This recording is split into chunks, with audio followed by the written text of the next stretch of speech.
Kalau pada video sebelumnya kamu sudah mulai ngerti pentingnya lead yourself, bahwa semua perubahan dimulai dari keputusan untuk memimpin diri sendiri. Maka pertanyaan selanjutnya adalah, lalu tiap hari apa yang harus saya lakuin? Saya memulainya seperti apa? Karena banyak orang semangat setelah nonton video tadi ataupun video motivasi lainnya, tapi kemudian mereka mentok saat buka HP, mereka nggak tahu mau dibawa kemana semangat mereka. Nah, di video ini saya akan membagikan petanya. Kita akan masuk ke caranya dengan strategi langsung yang bisa kamu praktekkan hari ini juga. Bukan cuma teori, tapi rumus dan formula kerja harian yang udah terbukti. Dan ini akan jadi habit baru kamu untuk bantu kamu naik peringkat. Bahkan walaupun kamu hari ini benar-benar nol alias newbie, ya. Nah, jadi sekarang begini, dengarkan baik-baik. Dalam membangun bisnis network marketing ada dua strategi utama yang harus kamu pahami dan kuasai. Yang pertama adalah prospecting dan yang kedua adalah marketing. Kedua-duanya ini sama-sama penting. Jadi ibarat dua kaki saat kamu berlari, satu melangkah dan satu menyeimbangkan. Gak bisa kamu jalanin satu sisi doang, ya. Tapi tenang, meskipun kamu masih pemula, bahkan meskipun kamu belum punya follower, kamu masih belum pernah di industri marketing, kamu tetap bisa jalanin dua strategi ini dengan satu rumus kerja yang super simple dan sudah terbukti, yaitu 3311. Nanti saya akan perjelas berikutnya. Ini akan jadi daily habit kamu yang baru. Sekarang saya akan bahas dari strategi yang pertama dulu, yaitu prospecting. Artinya adalah kamu yang mendekati terlebih dahulu, kamu yang aktif melakukan terlebih dahulu. Prospecting itu bukan nunggu, bukan berharap orang yang datang, tapi kamu yang ambil inisiatif memulai dulu. Bayangkan begini, kamu jual roti yang kamu produksi dari rumah. Kalau kamu diam saja, kira-kira ada nggak yang tahu kalau kamu jualan roti di rumah? Nggak ada kan? Begitu juga dengan bisnis ini. Kalau kamu nggak nyapa duluan, siapa yang akan tahu kalau kamu punya solusi yang bisa bantu masalah mereka? Nangkap ya? Dan menyapa itu bukan jualan langsung ataupun ngajak bisnis langsung, bukan. Menyapa adalah menghangatkan kembali hubungan yang dingin. Oke, bagaimana caranya? Langkah pertama, yaitu menyapa simple ya. Bayangkan kamu buka kulkas dan nemu daging beku, kalau langsung digoreng pasti hancur, betul ya? Sama seperti teman lama yang langsung kamu tawari produk ataupun bisnis, kemungkinan besar ya dicuekin atau bahkan kamu bisa diblokir, bener nggak? Dan what for gitu. Makanya langkah pertama itu adalah cairkan dulu ya. Contoh misalnya dengan melihat status dia, kemudian berikan komentar tulus apa adanya, seperti contoh chatnya ya, kamu ingat nggak kita dulu pernah satu kampus, ataupun hal apa yang sedang dia up di status dia, itu yang kamu komentari. Oke? Bisa juga kirim voice note, Kak, saya kemarin lihat foto kamu bersama keluarga di pantai, keren banget ya. Apapun itu. Ingat, tujuanmu adalah menghangatkan yang dingin, membuat yang cold jadi warm, ya. Karena hanya dari yang warm inilah percakapan bisa berkembang sampai pada tahap selanjutnya. Oke, paham ya? Langkah yang kedua adalah gali kebutuhan. Dengarkan bukan menyerang. Cari tahu apa yang menjadi masalah mereka. Setelah hubungan cair, jangan langsung presentasi.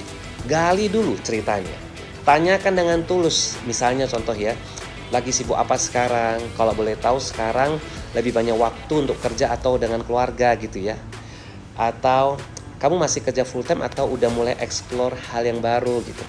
Atau kalau dari sisi kesehatan ya, wah kamu sehat terus ya, suka olahraga ya. Atau kamu kuat banget ya, sering lembur kulihat.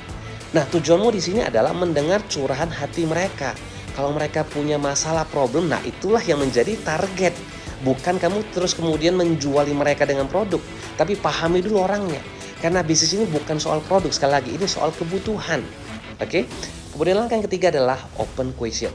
Buka pintu kesadaran. Gini, setelah kamu tahu apa yang mereka alami, masalah mereka, dan kamu melihat produk ataupun bisnis kamu bisa jadi alternatif solusi bagi mereka, nah, bukalah dengan pertanyaan terbuka atau open question, ya. Jadi open question ini bukan jualan, ini adalah undangan. Undangan untuk melihat sebuah solusi begitu. Contoh, kalau ada peluang yang bisa kamu kerjakan dari rumah dan bisa bantu tambah income, kamu mau lihat nggak?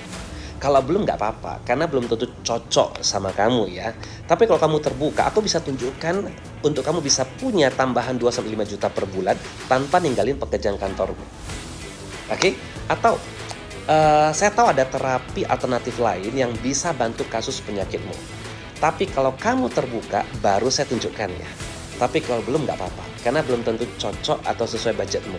Tapi bisa jadi ini juga solusi yang kamu cari. Nangkap ya? Jadi kenapa ini penting? Karena ketika orang terbuka untuk mendengar atau terbuka untuk melihat, maka mereka akan lebih fokus ketika dijelaskan. Dan juga hubungan dengan si prospek pun tetap terjaga dengan baik karena kita sudah minta izin dulu gitu loh. Ya, jadi bahasa lainnya ini adalah ngetuk pintu gitu ya. Dengan sopan sebelum kita masuk ke rumah orang gitu lah. Oke, baru langkah 4 adalah presentasi. Dan ingat, presentasi bukan menjual tapi memberi pilihan. Kalau mereka bilang boleh lihat dulu atau ya seperti apa sih? Nah, baru kamu kasih materinya. Entah itu video penjelasan ataupun penjelasan original yang kamu berikan sendiri ya dari pengalaman kamu, dari yang kamu sudah pelajari. Atau kamu juga bisa 3-way call gitu ya bareng leader kamu. Kalau kamu merasa masih kurang pede menjelaskan, paham ya? Jadi ingat, presentasi itu bukan momen kamu harus closing, tapi momen kamu memberi pilihan kepada prospek untuk mau atau tidak ngambil penawaran solusi yang kamu berikan. Clear ya? Dan ingat, closing itu di luar kendali kamu. Tetapi dengan banyaknya jumlah presentasi kamu, pasti akan memberi kemungkinan closing yang lebih besar. Clear sampai di sini? Nah, rumus kerjanya adalah 3-3-1. 3 orang yang menjadi target untuk kamu sapa, 3 orang baru. Kemudian dari sekian banyak itu 3 orang yang open question, baru kemudian ada 1 yang kemudian dipresentasi. Nah, inilah formula yang powerful untuk jadi target kamu lakukan setiap hari. Ya, sekali lagi ini adalah target dari sisi prospecting. Kemudian strategi kedua adalah marketing, yaitu kamu yang didatangi.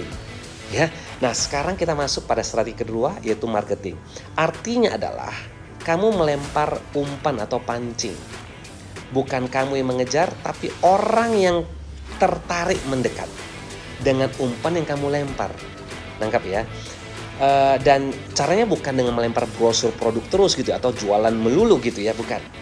Yang bikin orang mau beli adalah cerita hidupmu, bukan cuma produkmu. Justru ketika yang kamu sebarkan melulu adalah produk, ini akan membuat teman ataupun orang dekat itu jadi menjauh.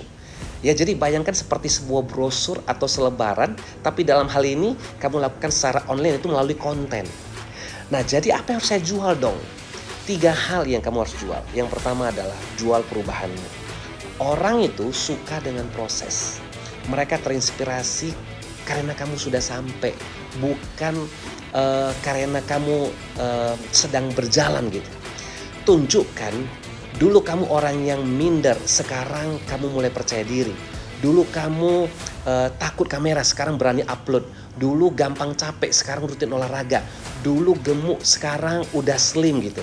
Dulu kusam, sekarang udah lebih glowing. Dulu nganggur, banyak nganggur gitu ya, sekarang udah lebih sibuk. Dulu negatif, banyaknya ngeluh, ngumpat, sekarang udah lebih kompeten, lebih positif. Begitu ya. Jadi tipsnya adalah upload before after progressnya. Cerita gagalmu bukan sekedar pencapaianmu, bikin orang merasa kalau dia bisa aku juga bisa gitu loh. Nangkap ya? Nah, itu yang pertama. Yang kedua, jual konsistensimu. Konsistensi itu personal branding yang paling ampuh. Kalau kamu muncul di story tiap hari, kamu terlihat ya. Jadi dengan kamu terlihat, kamu akan diingat. Kalau kamu diingat, orang akan mencari kamu saat mereka butuh solusi. Sama seperti kamu ke restoran, pasti restoran yang paling sering kamu kunjungi, yang akan kamu ajukan untuk ngajak teman atau saudara. Ya, apa yang bisa kamu bagikan? Kutipan inspiratif, daily activity, testimoni, behind the scene, atau edukasi-edukasi tips-tips sepele lain yang kamu alami atau kamu kuasai. Apapun bidangmu nggak masalah. Karena yang terpenting adalah ketika orang merasa mendapat manfaat dari kamu, maka kamu akan mulai diikuti. Dan ketika mereka suka dengan kamu, maka kemungkinan besar mereka juga akan suka dengan produkmu gitu. Nangkap ya? Yang ketiga adalah jual komitmenmu. Komitmen bukan soal kamu harus menjadi orang yang sempurna, bukan. Tapi justru komitmenmu terlihat saat kamu benar-benar mengupload sesuatu cerita, walaupun kamu gagal hari itu, tapi kamu tidak malu menunjukkan. Nangkap ya? Cerita soal penolakan yang bikin kamu hampir menyerah, tapi kamu tidak malu untuk menampilkan. cerita kamu bangkit setelah kamu down. Nah, itulah yang bikin orang ngerasa, oh ini orang asli ya, bukan sekedar penceritaan gitu. Nangkap ya? Komitmenmu untuk tetap berjuang itu akan menarik orang-orang untuk mau dekat dengan kamu. Oke? Jadi ingat ya, orang tidak tertarik pada yang sempurna, tapi orang tertarik pada yang autentik, yang real gitu. Jadilah dirimu sendiri, karena merek terbaik adalah dirimu. Oke, tentunya dengan cerita, storytelling ya. Inilah yang disebut dengan personal branding. Sebuah konsep tentang bagaimana kamu mau dunia melihatmu. Persepsi apa yang kamu mau orang lain melihat tentang dirimu. Lengkap ya. Ini bukan soal follower, bukan soal estetik ataupun soal cakep atau tidak, bukan. Tapi soal kepercayaan dan kesan yang kamu bangun dari konten yang kamu bagikan hari demi hari. Oke? Sedikit pengetahuan tentang apa yang membentuk personal branding ya. Yaitu yang pertama adalah apa yang kamu katakan setiap hari. Kata-katamu menciptakan persepsi. Apakah kamu orang yang positif, orang yang memberi semangat, atau cuma sekedar upload kegalauan? Kamu adalah ibu rumah tangga yang seperti apa, seorang pekerja seperti apa, tergantung dari yang tadi. Kemudian yang kedua adalah apa yang kamu lakukan secara konsisten, alias kebiasaanmu adalah reputasimu. Kalau kamu dikenal rajin, sharing, disiplin, responsif gitu, itu adalah branding yang dikenal orang sebagai orang yang, oh ini cepet, ini cekatan ini. Nangkap ya. Yang ketiga adalah apa yang kamu perjuangkan dengan tulus ya. Jadi branding sejati terbentuk dari nilai dan perjuanganmu. Kalau kamu punya value, edukasi, berikan empati, berikan apapun itu yang sedang kamu perjuangkan itu sebagai magnet buat dirimu. Nangkap ya. Jadi kalau kamu masih pemula jangan khawatir, karena branding itu dibangun bukan dari kesempurnaan, tapi dari apa adanya dan konsistensi. You don't need to be great to start, but you have to start to be great. Ya, walau ini butuh waktu karena tidak sebentar ini, ya, tapi mulailah. Karena perjalanan 1000 mil yang tidak dimulai selamanya akan tetap jauh. Oke? Jadi kalau kita rangkum dari dua strategi ini, setiap hari apa yang harus kamu lakukan, maka jawabannya adalah 3 orang baru yang kamu sapa, 3 orang yang di open question, 1 yang dipresentasi, dan 1 yang kamu upload konten. Entah itu tentang perubahan, konsistensi, ataupun komitmenmu. Oke, inilah aktivitas duplikasi harianmu yang dinamakan sekali lagi daily habit activity. Kalau kamu komit setiap hari mengerjakan ini, dijamin kamu pasti akan closing. Kalau sekedar hanya closing 3 orang untuk jadi manajer, 99,99% pasti tercapai. Dan inilah mesin pertumbuhan bisnismu. Jadi kalau kamu setelah mencapai manajer tadi, kamu bantu 5 orang duplikasi seperti yang kamu lakukan tadi, maka kamu bisa tembus diamond. Dan kenapa kamu harus diamond? Karena itulah pintu gerbang mewujudkan vision board yang sudah kamu buat kemarin. Oke? Tidak ada yang berhasil di bisnis ini tanpa yang pernah berada di posisi diamond. Pasti pernah di posisi diamond. Jadi, jadikanlah diamond sebagai karir pertama yang harus menjadi targetmu. Dengan cara bagaimana? Fokuslah pada DHA ini. 3-3-1-1. Kalau sebelumnya kamu merasa terlalu besar atau berat untuk mencapai diamond, maka itu hanyalah perasaan dari orang-orang yang merasa sudah action banyak, tapi kenyataannya bahkan DHA pun mereka nggak punya. Sebaliknya, kalau kamu perbesar target DHA-mu, maka target yang besar sekalipun akan terasa jadi kecil gitu loh. Nangkep ya? Tetapi nggak usah kamu perbesar. Cukup fokus dengan 3-3-1-1 tadi dulu. Oke? Bagaimana? Siap untuk take action dan dievaluasi tiap hari?